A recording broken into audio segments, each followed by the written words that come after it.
Hey everyone, welcome back to Reading with Tatiana. Today I'm doing my April wrap-ups for 2025. And I don't know what's happened in my camera situation, but there's like an aura of me reflected for whatever reason, like a ghost or something.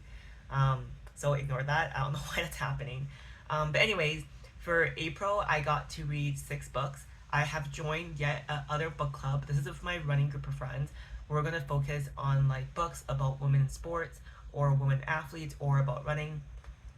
So yeah, now I'm definitely always going to read at least 4 books a month going forward, which will help me towards my goal because my annual goal is to read 1 book a week, which is 52 books. So yeah, I'm excited about that. So in April, I had a pretty good reading month. I felt every book I read kind of like made me think differently about my relationships and how where I'm in life, and it was a really good reflective month of reading. So the first book I read was Lessons in Chemistry by Bonnie Garmus. I gave this a 4 out of 5. This book, like this book is basically set in the 1950s and 60s. The main character Elizabeth, she is a female scientist, and back then like not just female scientists, but just women in general weren't really taken seriously or seen as equal. And this book just made me really appreciate me being a woman, a person of color, born and living in 2020s, 2025, because, you know, there are still lots of improvements to be made, but I feel like I'm so grateful to be living in this era, in the timeline, because back then it was really a struggle, and like this book made me really appreciate that. I love the love story in the book. I recommend reading this book. The only reason why I didn't give it a 5 was because there was a dog in the book that was a plot device and was needed to drive the plot. But because this was used, you had to really suspend this belief that this dog was able to do all this stuff. So that kind of took me away from the book. But other than that, I really enjoyed this book. I enjoyed that, it wasn't just like all men were bad. There were some men in this book that were really great and did support and rally for women. But it was really just a reflection of the times. The next book I read was my running group book club read, our first one, and it's called Up to Speed, The Groundbreaking Science of Women Athletes by Christine Yu. I also gave this a 4 out of 5. I really enjoyed this book because it covers so many topics about being a woman and being active in sports, or just being active in general. The book is really laid out really well. It talks about like the beginning of women's sports, when the women be considered to be competitive in sports in Olympic events, that kind of stuff. And also talked, it laid it out like from like our babyhood, childhood to teenage years, when we get our period, when we develop as women, in our 20s, in our 30s. Talks about menopause and talks about as we age. So I thought it really laid out really well the different chapters that a woman experiences throughout our lifetimes, and I felt it was very digestible. It's just crazy how we're so overlooked, and also like when we like one thing that stuck out to me was about how like, oh, for a while like beetroot was considered like a superfood, and then it was really trendy to consume. However, it later came out that beetroot doesn't metabolize the same in women as in men, so there actually is no known benefit of beetroot in women. And it's not because research was trying to be like, oh, be malicious towards women. It's just that sometimes it's hard to do research on women because women have irregular cycles, they have cycles, and with men it's just easier to test and research on because you need more time and more resources to test on women to accommodate to cover all the cycles and have like full test cycles. So it was just like kind of crazy, to read. Nothing like totally new, but also jarring to read again, like stated. The only reason I didn't give this a 5 was because she really emphasized that women should be treated equally, but then also show a lot of evidence of why women aren't the same as men, which I agree, and and definitely recognize that women and men physiologically we're just very different, so we can't really truly be equal. So that kind of lost a point for me. I also thought she like acknowledged trans and non-binary athletes, which is good. However, she didn't really like delve into it because I think that's a other complex topic. So I feel like why did she even bring it up at all if she didn't really give the space to really acknowledge it? So I also didn't like that as well. But one thing I did enjoy was I posted about this on my Instagram and I tagged her, and she commented that she was so happy that we're reading it, and it was have been really cool for her to see a group of women athletes joining together to read about her book. The next book I read was The House We Grew Up In by Lisa Jewell. I gave it a 4 out of 5 as well. I just love this book because it talks about and covers a family over several decades, basically from the beginning to the end, and talks about how it's so complicated when you know there's like your family members that have faults, and it's not so easy to just overlook it because they're a family, but however there's consequences that like manifest and accumulate over time. And also the emphasis of this book, or the theme of this book, is about someone in your family that hoards.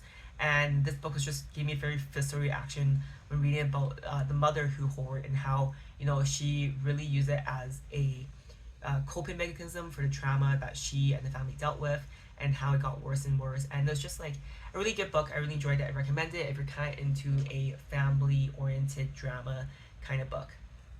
The next one I read was Kitchen by Banana Yoshimoto. Really fun name. I gave this a 3 out of 5. This book, I think, if you're a Murakami fan, you really enjoy. There's just something about Japanese writing that just feels so magical, and it always blows my mind that it still becomes magical because it's translated. However, I still feel this aura of this whimsy and that kind of stuff. So this is a very short book. It's maybe like 150 pages. It's kind of weird because there is the main story and there's a companion story at the end, which is totally irrelevant to the first story. But it was really good. It was set in the 1980s, and this book was also written like back then too. So this book was really eye-opening because it covers topics and themes that I think are very out there for back then. So basically, we cover the story of this young girl in her 20s, and she's an orphan because her parents died when she was younger. Her grandma took care of her, and her grandma died. And then this boy who frequented her grandma's like flower shop was like, "Oh, come live with me and my mom."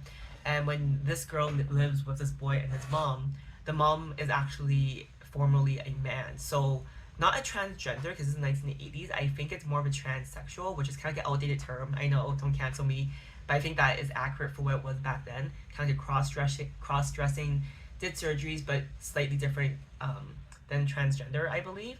And this book kind of talks about the complexity of living in society, and also with grief and how you deal with it, and how the kitchen, which this book is called, how it kind of is something that ties you and anchors you and gives you stability and comfort. And then the companion story was also about grief and loss, and it was very short, but it was also a bit unhinged, and I really liked it. The next book I read, so I said I had a good month, but this book was actually not good, was The Heaven and Earth Grocery Store by James McBride. I gave this a 2 out of 5. I wanted to enjoy this book because it is historical fiction. It covers like a few decades. It also talks about a area, I think Pennsylvania or Pittsburgh, in like the 1970s in the U.S., which I'm not familiar with. And it covers two ethnic groups, Jewish people and Black people in America at this time. So I thought the premise of it was very interesting. And also at the book club, when we talk about and summarize everything that happened, I'm like, oh, it was an interesting book. However, when I read it, I just didn't enjoy it.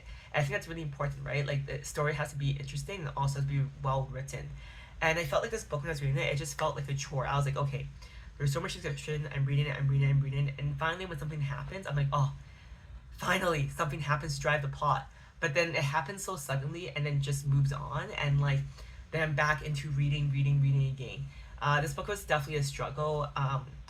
I like truly I enjoy this genre and I enjoy slice of life, but it was just it didn't hit the mark. But again, it's interesting. It's an area that I never read about during the decade, about two groups of people I don't really know about. So I think it's worth reading a summary of it at least, or maybe reading it if you enjoy this writing style.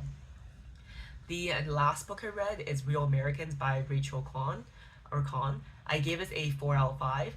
I really wanted to give this a 5 because, again, historical fiction covers multiple decades, also emphasis on Chinese people in America, and I'm ethnically Chinese, so I really thought that I would give this a 5.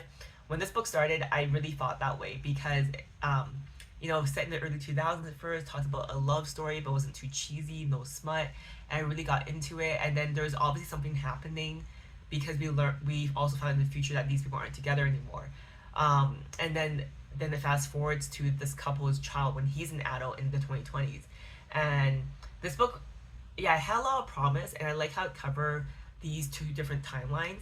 And I love how the topics of like, oh, like you being visibly Chinese like me, living in America, I live in Canada, but kind of similar, where like, yes, people may see me and see that I am a Asian person, but I don't really have a lot of cultural ties to my parents' culture. And if I go back to China, I would be very much seen as a foreigner as soon as I talk, because the way I talk and also the way I act and the way I dress. So I really enjoy like those aspects of the book and the complexity of how you communicate with your child or your mother and that kind of stuff. But the ending was kind of like a flop. I think maybe the author revealed the twist or alluded to the twist too early on, and it was kind of obvious to figure out. So when it was actually revealed, it felt like not that exciting. But I still really enjoy this book, and I would recommend reading it, especially if you're an ABC American born Chinese or Canadian born Chinese like me, because I think there's lots of parallels that you can see. And also, I always enjoy reading about the Mao Zedong period in China and the Great Leap Forward, because it does cover that for a little bit too. And just reading these anecdotal stories about what it was like back then. Those are my books for April. If you've read any of these books, I'd love to hear it down below. And I'll see you guys next month. Bye.